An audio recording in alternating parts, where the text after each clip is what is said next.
Hello दोस्तों, आपका हमारे YouTube चैनल में स्वागत है। हम हिंदी साहित्य का इतिहास आचार्य रामचंद्र शुक्ल का कर रहे हैं। इस क्रम में हम आज आधुनिक काल के प्रकरण 2 पर करेंगे, जिसका नाम है गद्य साहित्य का अरबी अभिभाव। तो आइए शुरू करते हैं। आपके सामने जो पहला प्रश्न है वो इस प्रकार है। तो मैं आशा करता हूँ कि आप भी हिंदी साहित्य के इतिहास को पढ़ रहे होंगे। तो पहला प्रश्न इस प्रकार: उर्दू में आशिकी कविता के अतिरिक्त किसी गंभीर विषय को व्यक्त करने की शक्ति नहीं है। ये कथन किसने कहा है, आपको बताना है। Option A Navin Babu, option B Raja Shiv Prasad Singh, option C Bal Mukund Gupt और option D Sir Syed Ahmad Sahab. तो ये एक महत्वपूर्ण कथन है, आपको बताना है कि ये किसकी पंक्ति है या किसने कहा है। तो इसका जो आंसर होगा वो ऑप्शन क्या होगा, ऑप्शन ए सही होगा। नवीन बाबू का ये कथन है। वो कहते हैं कि उर्दू में आशिकी कविता के अतिरिक्त किसी गंभीर विषय को व्यक्त करने की शक्ति नहीं है। जब उर्दू और हिंदी का द्वंद्व चलता है तो नवीन बाबू जो हैं वो हिंदी के पक्ष में अपना मत देते हैं। ठीक है, अगला प्रश्न, प्रश्न संख्या 2। तो ज्ञान दायनी पत्रिका और अंजुमन लाहौर किस से संबंध रखते हैं? तो ये दो चीजें यहाँ पे, ज्ञान दायनी पत्रिका है और अंजुमन लाहौर जो है वो एक सभा है। ठीक है, ये किसने शुरू की थी? तो इसका आंसर आपको बताना है। तो इसका आंसर क्या होगा? ऑप्शन ए है नवीन Chandra Rai, option B Sir Syed Ahmad Khan, option C Raja Lakshman Singh और ऑप्शन डी राजा शिव प्रसाद सिंह। तो इसका आंसर क्या होगा? तो इसका जो आंसर होगा वो ऑप्शन क्या होगा? ऑप्शन ए सही होगा। ये नवीन चंद्र राय ने एक पत्रिका की शुरुआत की थी जिसका नाम क्या है? ज्ञान दायनी पत्रिका। और एक सभा का शुरुआत किए थे तो इसका नाम क्या है? अंजुमन लाहौर। तो जो नवीन चंद्र राय थे वो कहाँ से संबंध रखने वाले थे? तो वो पंजाब से रखने वाले थे। कहाँ के रहने वाले थे? तो पंजाब के रहने वाले थे। और हिंदी के विकास में इन्होंने अपना बहुत ही योगदान दिया था और उसी को देखते हुए उन्होंने अंजुमन लाहौर सभा की स्थापना की थी। ठीक है, प्रश्न संख्या 3। ये अधिक अच्छा होता यदि हिंदू बच्चे को उर्दू सिखाई जाती, ना कि एक ऐसी बोली में विचार प्रकट करने को अभ्यास कराया जाता जिसे अंत में एक दिन उर्दू के सामने सिर झुकाना पड़ेगा। तो ये आपको बताना है कि ये पंक्ति किसकी है। तो यहाँ पे हिंदी नहीं, ये हिंदू होगा। ठीक है, तो हिंदू बच्चों को उर्दू सिखाई जाती है तो ये कौन कहते हैं? तो ऑप्शन ए है नवीन Chandra, option B Raja Shiv Prasad Singh, option C Havell और option D Sir Syed Ahmad Sahab. तो यहाँ जब हिंदी और उर्दू का द्वंद्व चलता है भाषा को लेके तो कई लोग जो होते हैं वो उर्दू के समर्थक में आते हैं, कई लोग हिंदी को लेके। तो यहाँ पे ये जो कथन है ये हेवल्स की है। ठीक है, हेवल्स का पूरा नाम क्या है? M H Havells.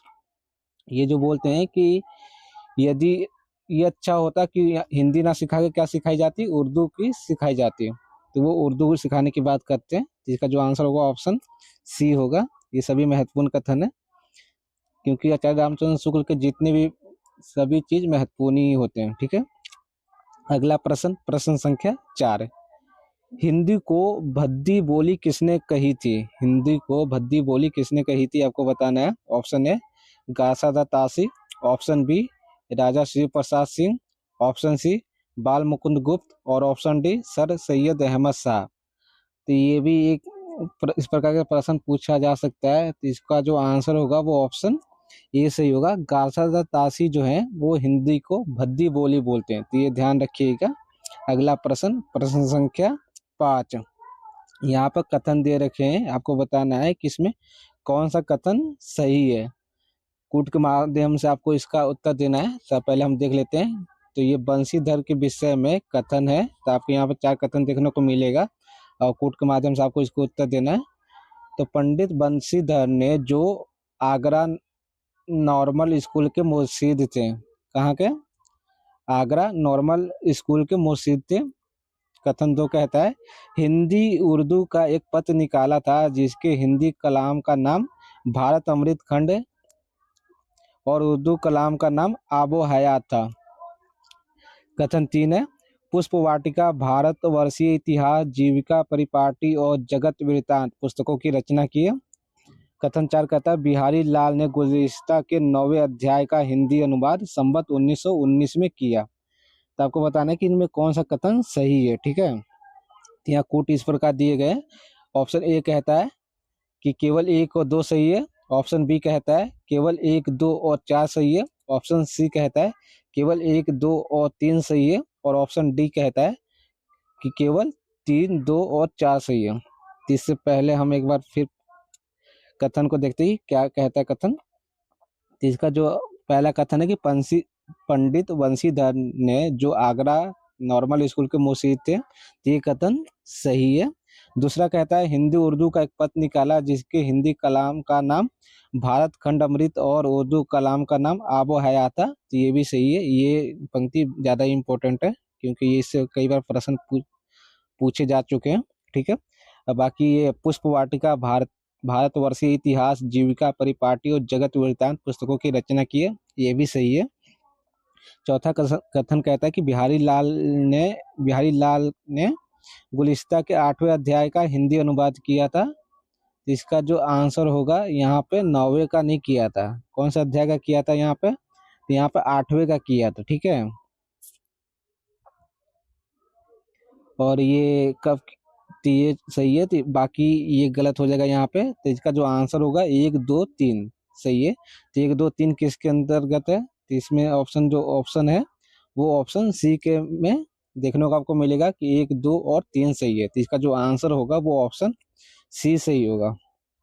अगला प्रश्न संख्या 6। ठीक है, तो प्रश्न संख्या 6 क्या कहता है? राजा लक्ष्मण सिंह किस अखबार के संपादक थे? तो आपको बताना है कि राजा लक्ष्मण सिंह जो थे वो किस अखबार के संपादक थे। तो भारतेंदु काल और ये आधुनिक काल में आते आते यहाँ पर बहुत सारे अखबारों के संपादक होने लगे थे। तो ऐसे बहुत सारे साहित्यकार मिलेंगे जो कि किसी न किसी अखबार के संपादक करते रहे थे। तो आपको बताना है कि राजा लक्ष्मण सिंह किस अखबार के संपादक थे। ऑप्शन ए है बनारस अखबार, ऑप्शन बी प्रजा हितैषी, ऑप्शन सी बुद्धि प्रकाश और ऑप्शन डी बंगदूत। तो इसका जो आंसर होगा वो क्या होगा? इसका जो आंसर होगा वो ऑप्शन बी सही होगा, प्रजा हितैषी। प्रजा हितैषी नाम से राजा लक्ष्मण सिंह ने एक अखबार के संपादन किया था। और ये कहाँ से निकालते थे? तो ये आगरा से निकालते थे। ठीक है, आगरा से निकालते थे, ये ध्यान रखिएगा। और इसका समय क्या था? अगर समय आपको पता है तो इसका उत्तर आप कमेंट में दीजिए। ठीक है, अगला प्रश्न संख्या 7। यहाँ पर कथन दिया गया हुआ है, आपको बताना है कि ये कथन किसका है। ठीक है, तो कथन क्या है ये देखते हैं। कथन इस प्रकार है, हमारे मत में हिंदी और उर्दू दो बोली न्यारी न्यारी है। हिंदी इस देश के हिंदू बोलते हैं और उर्दू यहाँ के मुसलमान और पारसी पढ़े हुए हिंदुओं की बोलचाल है। हिंदी में संस्कृत के पद बहुत आते हैं और उर्दू में अरबी फारसी के, परंतु कुछ अवश्य नहीं है कि अरबी फारसी के शब्दों के बिना हिंदी ना बोली जाए और ना हम उस भाषा को हिंदी कहते हैं जिसमें अरबी फारसी के शब्द भरे हों। तो आपको पता नहीं कथन किसका है। तो कई बार जो कथन है पूरा ना देके बस इतना भी दिया जा सकता है कि हमारे मत में हिंदी और उर्दू दो बोली न्यारी न्यारी, ये कथन किसका? इस प्रकार से भी पूछा जा सकता है। तो आपके सामने ऑप्शन इस प्रकार है। Option A Babu Tara Mohan Mishra, option B Sir Syed Ahmad Khan, option C Raja Lakshman Singh और ऑप्शन डी राजा शिव प्रसाद सिंह। तो इसका आंसर क्या होगा? तो इसका जो आंसर होगा वो ऑप्शन सी होगा, राजा लक्ष्मण सिंह। राजा लक्ष्मण सिंह ने किस पत्रिका का प्रकाशन किया था? तो प्रजा हितैषी का, जैसा कि पिछले प्रश्न में हमने देखा था, प्रजा हितैषी। और ये कहाँ से प्रकाशित होती थी? तो ये आगरा से होती थी, आगरा से होती थी। दूसरी चीज ये जो ये कथन है वो किस ग्रंथ से लिया गया है? राजा लक्ष्मण सिंह के किस ग्रंथ से लिया गया है? जिसका जो आंसर होगा इस प्रकार से भी प्रश्न पूछा जा सकता है। तो ये जो है रघुवंश के अंतर्गत देखने को मिलता है, जो कि राजा लक्ष्मण सिंह का ही एक महत्वपूर्ण ग्रंथ है। इन्होंने एक और ग्रंथ की रचना की है, वो कौन सी ग्रंथ है? तो अभिज्ञान शकुंतलम। ठीक है, अभिज्ञान शकुंतलम। इन्होंने एक और रचना की है, अगर वो रचना आपको पता है तो उसका भी उत्तर आप कमेंट में दीजिए। इन्होंने कुल मिला के 3 रचनाएं की थी, एक तो रघुवंश हो गया, एक अभिज्ञान शकुंतलम और तीसरा आपको बताना है कि वो कौन सी रचना है। ठीक है, अभिज्ञान शकुंतलम। अभिज्ञान शकुंतलम का प्रकाशन वर्ष क्या है? अगर आपको ये पता है तो बताइए, नहीं तो मैं आपको बताता हूँ। इसका जो प्रकाशन वर्ष अभिज्ञान संकुलम नाटक की, ये संवत में बात करें तो संवत में अगर बात करें तो क्या दिया उन्होंने, संवत 1919 में, ठीक है।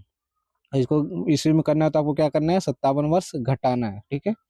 अगला प्रश्न, प्रश्न संख्या 8। राजा शिव प्रसाद की रचना मानव धर्मसार की भाषा थी। तो राजा शिव प्रसाद सिंह ने बहुत सारी रचनाएं की है, जिसमें आपको बताना है कि जो मानव धर्मसार रचना है, मानव धर्मसार जो रचना, उसकी भाषा किस प्रकार थी।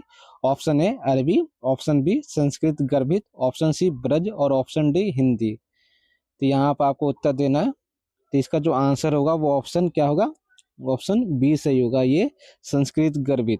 क्योंकि आचार्य रामचंद्र शुक्ल जब इनकी रचनाओं की जिक्र करते हैं तो उनमें इनका भाषा का भी मेंशन किया गया है, और वहाँ पर मानव धर्मसार के लिए जो भाषा इस्तेमाल करते हैं वहाँ पर उन्होंने संस्कृत गर्भित शब्द का यूज किया है, तो ये ध्यान दीजिएगा। अगला प्रश्न, प्रश्न संख्या 9। आईने सौदागरी डैश में निकलता था, जिसका संपादक पिंकाट साहब कहते थे। तो यहाँ पर 2-3 प्रकार के प्रश्न बन जाते हैं इससे, कि पहले आईने सौदागरी किस भाषा में निकलती थी, तो वो आपको बताना है। Option A Urdu, option B Arabi, option C Farsi और ऑप्शन डी हिंदी। और इसका संपादक कौन कहते थे, तो पिंकाट साहब, ठीक है। और पिंकाट साहब हम हिंदी के समर्थन में थे या फिर विरोध में थे, ये भी आप बताइए। तो इसका जो आंसर होगा वो ऑप्शन ए सही होगा। ये किस में निकालते थे, ये उर्दू में निकालते थे, ठीक है। इसकी भाषा कैसी थी, उर्दू थी। तो ये ध्यान दीजिएगा। अगला प्रश्न, प्रश्न संख्या 10। यहाँ पे कथन दिए गए हैं, तो उन पर विचार कीजिए और इसका उत्तर दीजिए। तो कथन क्या है, वो आपके सामने 2 कथन है। तो आइए कथन पढ़ते हैं।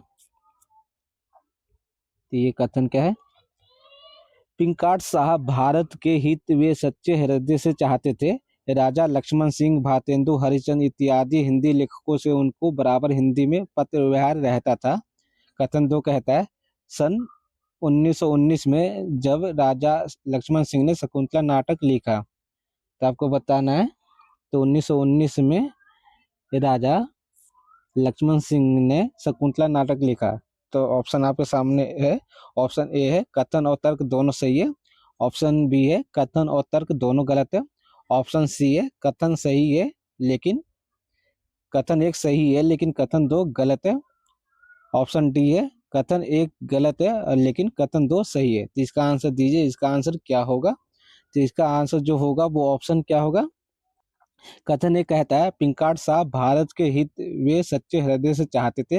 राजा लक्ष्मण सिंह, भारतेंदु हरिश्चंद्र इत्यादि हिंदी लेखकों से उनका बराबर हिंदी में पत्र व्यवहार होता था। ये जो कथन है वो सही है। दूसरा कथन कहता है, सन 1919 में राजा लक्ष्मण सिंह ने शकुंतला नाटक लिखा। ये गलत है। ये गलत क्यों है, क्योंकि उन्होंने सन 1919 में नहीं लिखा था। किसमें लिखा था, संवत 1919 में लिखा था। ये ध्यान रखिएगा। कई बार एग्जामिनर है जो कि ऐसा संवत ना लिख के सन दे देता है, या कई बार सन ना दे के संवत दे देता है। इस बात को ध्यान रखिएगा। तो एक सही है, 2 गलत है। तो इसका जो आंसर होगा वो ऑप्शन बी सही होगा, ठीक है। अगला प्रश्न, प्रश्न संख्या 11। 11 क्या कहता है वो देखते हैं। कौन सा पत्र ईसाई धर्म के प्रचार के लिए निकाला गया था। तो यहाँ पर कुछ पत्र दिए गए, आपको बताना है कि इसमें से कौन सा पत्र है जो कि ईसाई धर्म के लिए प्रचार के लिए निकाला गया था। तो उस समय बहुत सारे पत्र निकाले जाते थे जिनका अलग अलग उद्देश्य होता था। तो इनमें से ईसाई धर्म प्रचार के लिए कौन निकाला गया था। Option A Udant Martand, option B Lokmitra, option C Bangdoot और ऑप्शन डी आईने सौदागरी। तो ईसाई धर्म को प्रचार करने के लिए कौन सा पत्र निकाला गया था, तो वो लोकमित्र निकाला गया था। तो इसका जो आंसर होगा वो ऑप्शन बी सही होगा। ये कब निकाला गया था, तो इसका जो समय है वो संवत 1920 में निकाला गया था, ठीक है। ईसाई धर्म का प्रचार करने के लिए कहाँ से निकाला गया था, तो आगरा से निकाला गया था, ठीक है। तो आगरा से एक और पत्र की हमने जिक्र किया था कि आगरा से कौन कौन सा पत्र निकाला गया था, राजा लक्ष्मण सिंह के द्वारा। तो आपने देखा है, तो ये 2 पत्र आगरा से निकाले गए थे। तो ये भी ध्यान रखिएगा। अगला प्रश्न, प्रश्न संख्या 12। स्वामी दयानंद किस समाज की स्थापना करते हैं। Option A Arya Samaj, option B प्रार्थना समाज, ऑप्शन सी वेद समाज और option D Radha Krishna mission. तो यहाँ पर 4 समाज दिए गए हैं। तो आपको बताना है कि स्वामी दयानंद किस समाज की स्थापना करते हैं। तो इसका आंसर क्या होगा ये आपको बताना है, ठीक है। तो इसका जो आंसर होगा वो ऑप्शन ए सही होगा। ये आर्य समाज की स्थापना करते हैं, ठीक है, आर्य समाज की। इन्होंने दयानंद सरस्वती ने एक पुस्तक की रचना की थी जिसका नाम क्या है, सत्यार्थ प्रकाश। ये ध्यान रखिएगा, सत्यार्थ प्रकाश, ठीक है। अगला प्रश्न, प्रश्न संख्या 13। यहाँ पर भी कथन और दो कथन देंगे, आपको बताना है कि कौन सा सही है। जिसका कथन क्या है, कथन एक कहता है श्रद्धाराम फुलेरी अपने समय के वे एक सच्चे हिंदी हितैषी और सिद्ध हस्त लेखक थे। कथन दो कहता है भागवती नाम का एक सामाजिक उपन्यास उन्होंने लिखा। तो ऑप्शन ए है कथन एक और कथन दो दोनों सही है। ऑप्शन बी कथन एक और कथन दो दोनों गलत है। ऑप्शन सी कथन एक सही है लेकिन कथन दो गलत है। ऑप्शन डी कथन एक गलत है लेकिन कथन दो सही है। तो जो पहला कथन है श्रद्धाराम फुलेरी अपने समय के एक सच्चे हिंदी हितैषी और सिद्ध हस्त लेखक थे, तो ये सही है। दूसरा कथन कहता है भाग्यवती नाम का एक सामाजिक उपन्यास लिखा था, ठीक है, तो ये भी सही है। ये भी ये ध्यान रखिए कि जो उपन्यास है उसका प्रकार क्या है या किस प्रकार के आते हैं, तो ये सामाजिक उपन्यास है, ठीक है, ये ध्यान रखिएगा। तो ये दोनों कथन सही है, तो इसका जो आंसर होगा वो ऑप्शन ए सही होगा। कथन एक और कथन दो दोनों ही सही है। अगला प्रश्न, प्रश्न संख्या 14। भारत में भाषा के लेखक दो हैं, एक काशी में दूसरा पंजाब में, परंतु आज एक ही रह जाएगा। ये कथन किसका है? Option A Shraddharam Phillauri, option B Ramchandra Shukla, option C Satya Prakash और option D doctor Bachchan Singh. तो आपको बताना है कि ये कथन किसका है।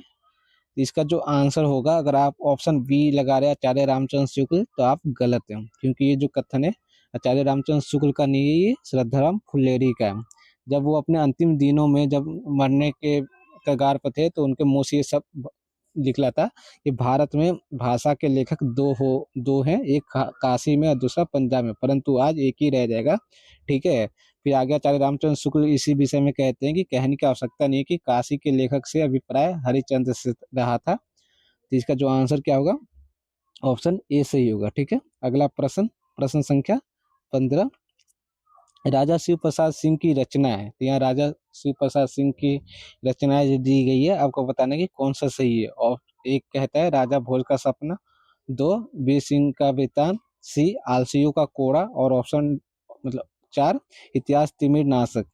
ऑप्शन ए एक और दो सही है, बी एक दो और चार सही है, सी एक दो तीन सही है और डी एक दो तीन चार सही है। तो इसका आंसर क्या होगा, तो यहाँ पे ध्यान देंगे तो ये चारों ही सही है। दादा भोज का सपना, वीर सिंह का वृत्तांत, आलसियों का कोरा, इतिहास में नाशक, ये जो है सभी किसकी रचना है, तो राजा भोज की रचना है, ठीक है। तो एक दो तीन और चार ये चारों ही ऑप्शन, ऑप्शन डी सही होगा, ठीक है। तो ये उनकी महत्वपूर्ण रचना है राजा भोज का, मतलब राजा शिव प्रसाद सिंह का। तो आज के लिए इतना ही, धन्यवाद आपका वीडियो देखने के लिए। अगर अच्छा लगे तो शेयर कीजिए। तो हम आज हमने आधुनिक काल का जो गद्य दो है, गद्य साहित्य का विभाव, वो हमने खत्म कर दिया। अगले वीडियो में हम आगे करेंगे, ठीक है। तो धन्यवाद।